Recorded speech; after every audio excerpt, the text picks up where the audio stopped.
Okay, so there are a lot of developments going on, and I'm going to try and break it down a bit rather than trying to compass everything into one video. To be honest, my videos are probably too long anyway, but I'm going to focus on a specific issue.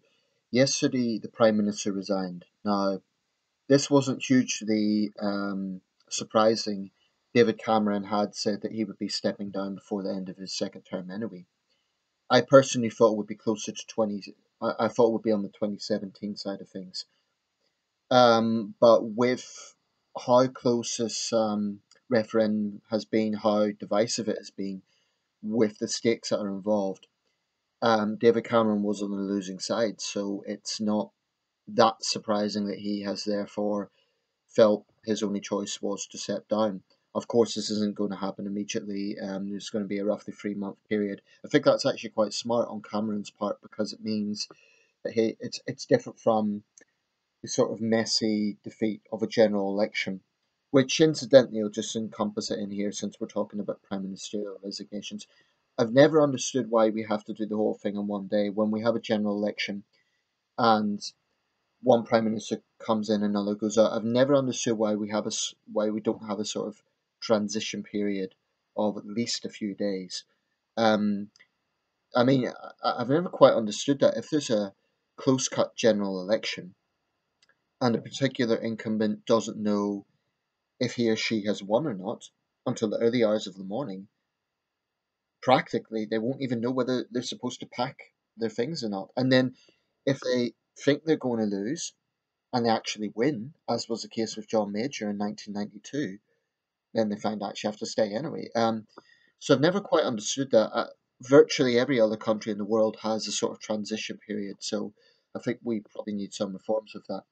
But anyway, David Cameron has announced this, and that gives him time to sort of take scope and create a relatively smooth transition process. I'll come back to David Cameron in a second, but I just want to focus briefly on who his successors may be. Boris Johnson is obviously the hot favourite. Johnson, unusually for a politician, enjoys very high personal popularity ratings. That's not to say everyone quite buys into the sort of blustering clown type image, but I will be honest, it's difficult for me to dislike Boris Johnson. I don't like his party and I probably wouldn't like some of his policies, but he seems like the sort of guy you could have a beer with. He really does. Um, and I think he's strong enough to run this country. I think the whole sort of clown image betrays the fact he's actually quite an intelligent man, and I really do think he would have the strength to run this country. I could certainly see him running it more than, for example, any of the Greens or others I will not name. But he's an experienced leader. He's got no problem with the public eye, so he can easily handle the pressure. He has run London for 8 years, which is a huge portfolio. Um, it's too early to say. One of the things I somewhat regret with Sadiq Khan is that I went in and was very supportive quite early on. Perhaps I should have made a disclaimer to that and said, well, we'll see what sort of Mary turns out to be. Khan occasionally says and does things that find rather annoying. In all honesty, he has this habit of shouting over people in debates, and it's a bit off-putting, a little bit arrogant actually. But it's too early to say. I still believe that some of the allegations against Cam were a bit nonsense, but that's for another video. Yeah, so Boris Johnson is obviously the hot favourite. Traditionally, chancellors have always been in a strong position to succeed a prime minister. George Osborne, though, I can't really see him being prime minister, not because I don't think he looks like a prime minister. I think he could be, but more that he just doesn't have the popularity, and it always feels a little bit crude to turn politics into a sort of beauty contest or like Britain's Got Talent or something. But that is the reality. He comes across as somewhat cold, distant. The man can't help how he looks. He can't help his mannerisms, but that's just the way it is. Whereas Cameron came across as a little bit more um, how can I say, in touch, or I don't mean in touch with the issues of the nation, but I mean just I think he was a better communicator in that sense. George Osborne is a technocrat. He's a money man. He's a technocrat. He's much more used to working with figures than with people. Whereas the Prime Minister's remit was, of course, to get into crowds and so on. But that's a difference between chancellors and prime ministers. Nevertheless, he is a big name, and he would therefore be a heavyweight candidate. Theresa May, another heavyweight candidate. I can actually see her as prime minister more than George Osborne. I think she is quite a strong communicator. I think she's been a strong Home Secretary. And I'm not just saying that because she's been in the office longer than most of her predecessors, but she has made some important decisions. She got rid of that Islamist hate preacher. I think it was Abu Qatada. That was showed strength. A lot of people said, "Oh, he's going to be here forever." Well, she's done it. Um, so I think she's someone to watch. Michael Gove. Hard to tell with Gove. His profile has been raised during this referendum. Obviously, he's still not as well known as Boris Johnson. Um, and there's something about Gove, again, a mannerism that I notice. He sort of looks like a cross teacher a lot of the time, um, which is maybe a bit unfair, but that's just, perception is an important thing, and that is how they come across. Um, could he be prime minister? I wouldn't entirely rule Michael Gove out. To be honest, none of the four people I've named I would call lightweight candidates. I think any one of them could honestly be prime minister. It's just a question of how good a prime minister they could be. Um, what I would say is whoever gets into that role will need to be aware that they don't want to end up, politically speaking, like Gordon Brown, where you become a relatively unpopular prime minister for 3 years and then find that you're kicked out. One of the big mistakes that Brown made was not calling an election soon after his transfer of power because it looked a bit arrogant and it looked like, well, frankly, undemocratic. Um, I think whoever gets in should call for a general election sometime in early to mid 2017, no later than that, because otherwise they would be basically an incumbent and it would look like they're very out of touch. I think if Boris got in, I think he could easily beat Jeremy Corbyn. I say easily, maybe I shouldn't say that, but I think he could beat Jeremy Corbyn, and so politically speaking, he'd have nothing to fear from calling an election, unless, of course, Labour themselves get a new leader, which is a possibility as well. But I'm not going to get into that until news comes. Um, right, so that's the succession thing. I'll obviously make another video about that closer to the time. Hopefully, my YouTube will still be up by that time. Anyway, David Cameron made the speech. It was somewhat unusual because Cameron very rarely betrays emotions. He's always been very cool and level-headed when he gives public statements. I think it's been one of his strengths as Prime Minister. In this particular speech, towards the end, he was starting to get a little emotional. You could tell that that was coming through. And honestly, I can't blame him. I mean, you've held a job like this for 6 years.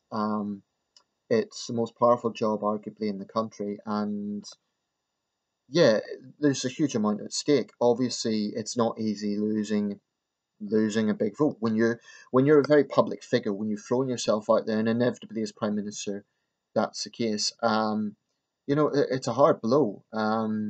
It's a bit like a boxer losing a 12-round fight.